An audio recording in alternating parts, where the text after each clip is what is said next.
What do you think, अगर एक गेंद एक चोटी पर रखी हुई है तो क्या उसके पास एनर्जी है? बिल्कुल है, क्योंकि अगर वो गेंद उस चोटी से गिर जाए तो उसके पास जो उसकी पोजीशन के कारण पोटेंशियल एनर्जी थी वही तो काइनेटिक एनर्जी में बदलेगी। यही तो कहता है ना law of conservation of energy. But what do you think कि अभी तक आपने इलेक्ट्रिक फील्ड के बारे में पढ़ा, चार्ज अपने चारों तरफ इलेक्ट्रिक फील्ड क्रिएट करता है, ये हमने पढ़ा, हमने गॉस थ्योरम्स की एप्लीकेशंस पढ़ी, हमने फ्लक्स के बारे में जाना। बट व्हाट डू यू से कि अगर एक चार्ज किसी भी पॉइंट पर रखा हुआ है तो क्या उसके पास कुछ एनर्जी होगी? तो आज इन्हीं सवालों का जवाब हम जानेंगे फिजिक्स के चैप्टर नंबर 2 जो हम आज से शुरू करने वाले हैं, और चैप्टर का नाम है इलेक्ट्रोस्टैटिक पोटेंशियल एंड कैपेसिटेंस। तो बहुत मजा आने वाला है क्योंकि चैप्टर बहुत इंटरेस्टिंग है। चैप्टर 1 चैप्टर 2 को रिलेटेड है। इलेक्ट्रिक फील्ड, इलेक्ट्रिक पोटेंशियल दोनों भाई भाई हैं, ठीक है, दोनों भाई भाई हैं। इलेक्ट्रिक फील्ड एक वेक्टर क्वांटिटी है, इलेक्ट्रिक पोटेंशियल एक स्केलर क्वांटिटी है। तो जो भी आपने चैप्टर 1 में पढ़ा वो चैप्टर 2 में आपके काम आएगा। तो बच्चों आप लोग बोर्ड पर देखेंगे और समझने की कोशिश करेंगे इलेक्ट्रिक पोटेंशियल डिफरेंस के बारे में। तो अभी क्या है कि हमने माना कि ये कोई पॉइंट O है, इस पॉइंट O पर कोई चार्ज Q रखा हुआ है और इस Q चार्ज से दूर यहाँ पर इंफिनिटी से लाइक अगर हम किसी चार्ज को लेकर के आए ए पॉइंट पर सबसे पहले, ठीक है, और फिर ए पॉइंट से धीरे धीरे करके हम उस चार्ज को बी तक लेकर के आए, किस चार्ज को? क्यू नॉट को। और क्यू नॉट जो होता है वो एक टेस्ट चार्ज होता है, टेस्ट चार्ज जिसका मैग्नीट्यूड बहुत कम होता है और जो पॉजिटिव होता है नेचर में। तो यानी कि ये वाला चार्ज का मैग्नीट्यूड बहुत कम है और ये पॉजिटिव है नेचर में, और ये पॉजिटिव चार्ज के पास ही जाने की कोशिश कर रहा है। तो जब ये पॉजिटिव चार्ज की तरफ जाने की कोशिश करेगा तो ये पॉजिटिव चार्ज उसको क्या करेगा? रिपेल करेगा, उसको अलाउ नहीं करेगा कि उसके इलेक्ट्रिक फील्ड में कोई आए, एंटर करे। तो इस केस में हमें एक एक्स्ट्रा वर्क करना होगा जैसे ही हम चार्ज ए को बी तक लेकर के आएंगे उस केस में। तो जो वर्क डन करना होगा पर यूनिट चार्ज, ठीक है, to bring it from point A to point B. अगर हम किसी भी चार्ज को ए से बी तक लेकर के आ रहे हैं, मतलब इलेक्ट्रिक फील्ड के नियर लेकर के आ रहे हैं, तो हमें जो वर्क डन करना पड़ रहा है पर यूनिट चार्ज, जो वर्क डन है WAB है पर यूनिट चार्ज क्यू नॉट, उसको हम क्या कहते हैं? Potential difference. बस यही फॉर्मूला तुम लोगों को याद करना है पोटेंशियल डिफरेंस का। और जो पोटेंशियल डिफरेंस होता है ये एक स्केलर क्वांटिटी होती है, ठीक है, और जो इसकी SI यूनिट होती है, what will be the SI unit? Can you see the formula? Joule पर coulomb. So what is the form, what will be the SI unit? Joule पर कूलम।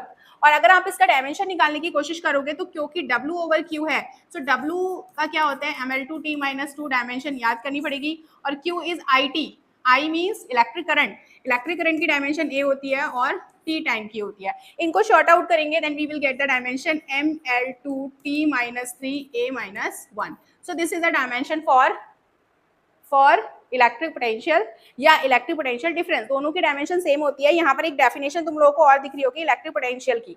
तो इलेक्ट्रिक पोटेंशियल डिफरेंस दोनों ही scalar quantity है, दोनों का formula same होता है। बस अंतर क्या है कि इलेक्ट्रिक पोटेंशियल डिफरेंस में हम जो दो पॉइंट्स मान रहे हैं वो बहुत पास पास मान रहे हैं, और चार्ज को हम किसी एक पॉइंट से दूसरे पॉइंट तक ले जाने में जो वर्क डन कर रहे हैं उसको पर यूनिट चार्ज कैलकुलेट कर रहे हैं। बट यहाँ पर हम क्या मान रहे हैं कि जो हमारा ए पॉइंट है वो इंफिनिटी पर है।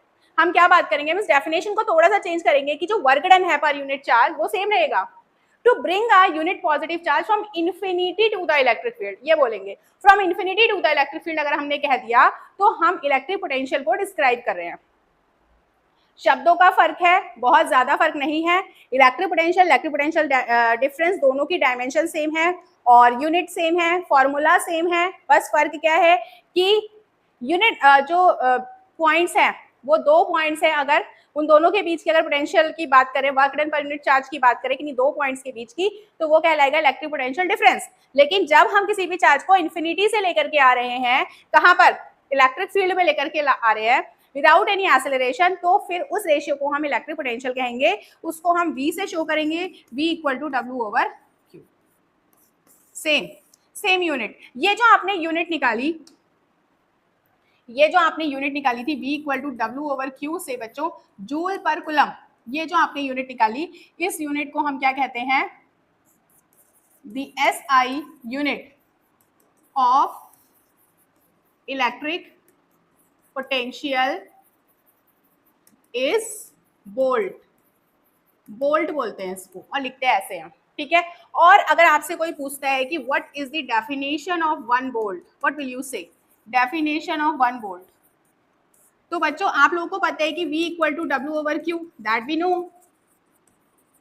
कंडीशन बेस्ड अगर आप इसे करोगे, अगर आप मानते हो कि W is 1 joule and Q is 1 coulomb, ठीक है, देन V इक्वल टू क्या होगा? 1 वोल्ट, ठीक है। तो जब V 1 वोल्ट होगा तो उस केस में आप क्या फॉर्मूला लिख सकते हो? You can write here, if 1 joule work is done, 1 joule work is done to carry, देखो दोनों 1 1 है, दोनों 1 1 होंगे तभी तो ये 1 आएगा ना, टू कैरी 1 कूलम चार्ज, ठीक है, to carry 1 coulomb charge from 1 point to other in electric field is called, ठीक है। अगर हम 1 जूल वर्क कर रहे हैं 1 कूलम चार्ज को एक पॉइंट से दूसरे पॉइंट तक लेके जाने में इलेक्ट्रिक फील्ड के अंदर, तो हम इसको क्या कहते हैं? 1 वोल्ट, ठीक है। If 1 joule work is done to carry 1 coulomb charge from 1 point to another in electric field is called 1 volt. Potential difference बोल दो इसके आगे ऐसे। अब तुम पोटेंशियल डिफरेंस को नापोगे किससे? किस चीज से तुम पोटेंशियल को नापोगे बताओ? वोल्ट मीटर से। ये जो वोल्ट मीटर होता है इसका सिंबल कुछ ऐसा होता है और हम इससे ही नापते हैं इलेक्ट्रिक पोटेंशियल को। और जो इलेक्ट्रिक पोटेंशियल होता है वो वोल्ट में नापा जाएगा। और ये जो डिवाइस है, जब आप सर्किट बना रहे हो तो वोल्ट मीटर को हमेशा पैरेलल में कनेक्ट करोगे, ना कि सीरीज में, ठीक है। Always connect volt meter in parallel combination.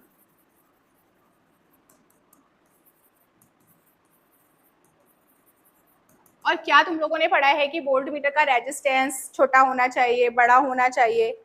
What do you think? Volt meter का रेजिस्टेंस हमेशा हाई होना चाहिए, और वो इसलिए कि अगर वोल्ट मीटर से ज़्यादा करंट पास होगी तो वो एक्यूरेट वैल्यू नहीं देगा वोल्टेज की।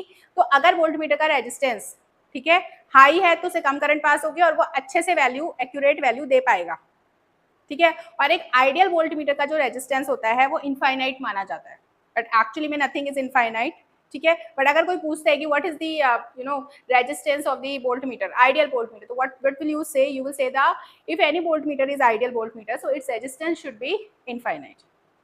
फ्रेंड्स, तो अगर आपके टीचर ने आपको इलेक्ट्रिक पोटेंशियल डिफरेंस पढ़ाया है और उस पर कुछ क्वेश्चंस दिए हुए हैं तो आप सॉल्व कर पाओगे। मतलब आपके पास एक फॉर्मूला मिल गया, एक general formula V equal to W over Q. देखो इसको ना, इस फॉर्मूले को हम W equal to V Q भी लिख सकते हैं बच्चों।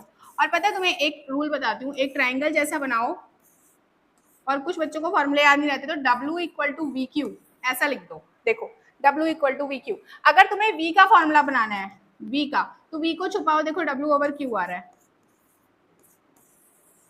अगर तुम्हें Q का फॉर्मूला बनाना है in terms of W and V, तो क्या आ रहा है? W ओवर V आ रहा है। और अगर तुम्हें W का फॉर्मूला लिखना है तो देखो ये दोनों मल्टीप्लाई में आ रहे हैं, समझे?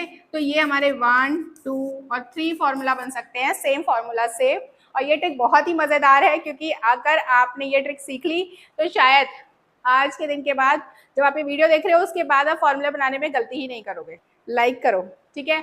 और बस इतना बहुत है आज की वीडियो में। कल मैं आपको सिखाऊंगी कि electric potential due to a point charge कैसे कैलकुलेट करेंगे, क्या फॉर्मूला होता है, कैसे डिराइव करते हैं। जैसे हमने सीखा था ना electric potential due to electric field due to a point charge, बहुत सारी वीडियो बनाई मैंने उस पर, इंस्टाग्राम पे भी मैंने काफ़ी शॉर्ट्स डाले, और मैंने यहाँ भी यूट्यूब पर भी मैं लगातार वीडियो अपलोड कर रही हूँ। But I am very disappointed कि मुझे उतना रिजल्ट नहीं मिल रहा है जितना मिलना चाहिए। आप लोग अगर मेरी वीडियो को देखते हो तो प्लीज़, ठीक है, उसे शेयर जरूर करो, उसे लाइक जरूर करो, उसे कमेंट जरूर करो, ठीक है। So it will encourage me somewhere and I will be making more videos in more good way with more energy, ठीक है। तो मिलते हैं अगली वीडियो में, तब तक के लिए बाय बाय।